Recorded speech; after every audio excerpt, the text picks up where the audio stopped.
You ever have that feeling, that you're kinda adrift? A sense of anxiety or isolation that you just can't quite put your finger on? It really does feel like it's the defining mood of our time. Well, believe it or not, way back in 1953, a sociologist named Robert Nisbet wrote a book that totally nailed this feeling. And his ideas, they might be more important today than they ever were. So let's dig into his amazing argument. Nisbet kicks off his classic The Quest for Community with this absolute gut punch of a line. He's basically saying that this feeling, this ghost of insecurity that follows us around, is the number one thing about our modern lives. It's such a powerful way to start because, let's be honest, it's something so many of us feel deep down. And just look at the difference. A couple centuries ago, everything was about optimism. The big words were individual, progress, freedom. It was all about breaking free from the old ways. But now, the words we hear all the time are things like breakdown, insecurity, and alienation. It's like we're finally getting the bill for all that emancipation, and it's a steep one. So what is this alienation thing, really? Well, for Nisbet, it's this profound, deep disconnect.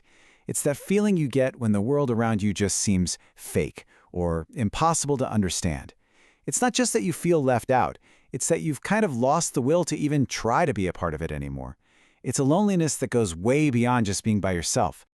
Okay, so to figure out how we ended up here, Nisbet says we first have to tackle this huge story we tell ourselves about the modern world.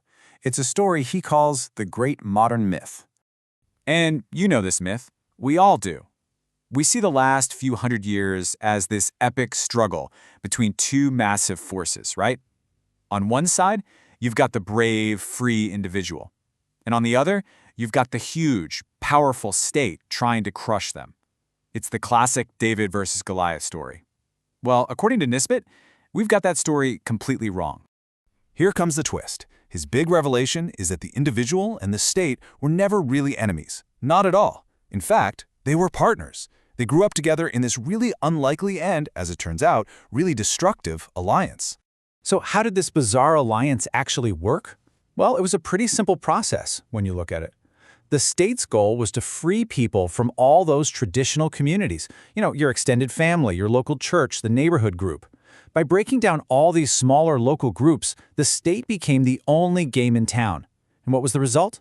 Sure, individuals were liberated, but they were also left totally isolated, atomized, dealing one-on-one with this single gigantic entity, the state. And get this wasn't just some accident. Thinkers like Thomas Hobbes saw this coming. Nisbet points out that for Hobbes, you needed a super powerful state to even have individualism in the first place. You had to have a central power strong enough to smash all those smaller groups so the individual could finally stand, well, alone.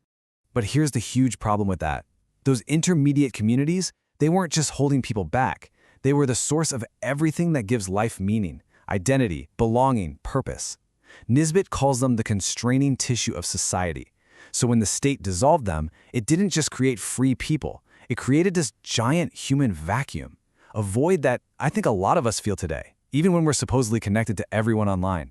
Look, we're social creatures. We're hardwired to want community. That desire, what Nisbet calls the quest for community, it doesn't just go away. That vacuum he talked about, it will get filled, one way or another. And if it's not filled by healthy, normal, human-sized groups, people are going to go looking for it in some very dangerous places. And this is where the story takes a really dark turn. Totalitarian movements are so good at growing in this vacuum because they offer a twisted, fake version of community. They give alienated, lonely people exactly what they're starving for: a sense of status, a feeling of belonging, a clear right and wrong, and yeah, a group to finally call their own. It's community on a terrifying, inhuman scale. Just listen to how the former communist Ignacio Salón put it. It's chilling. He said the party didn't just add to his life, it replaced everything else. It became his family, his school, his church. It filled that void completely for people who felt lost and alone.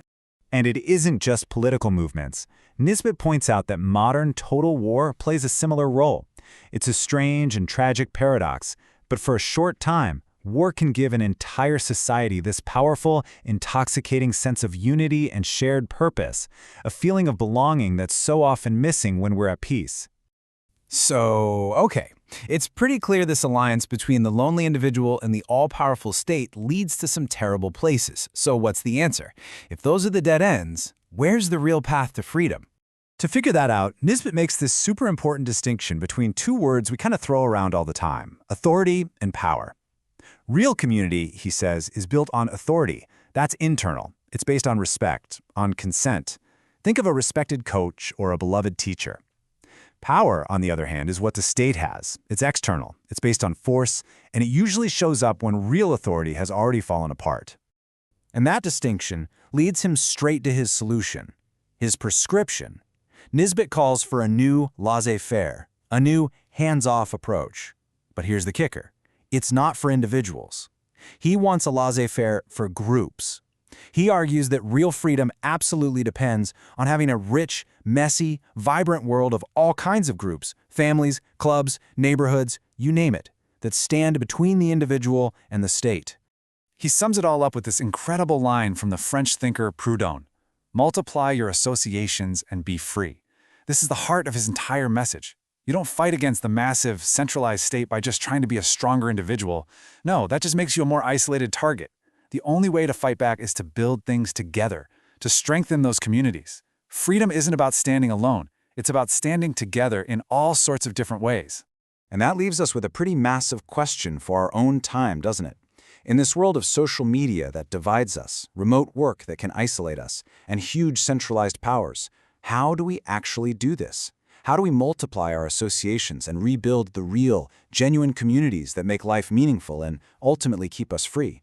Nisbet gives us the diagnosis, a brilliant one. But finding the cure, well, that's up to us.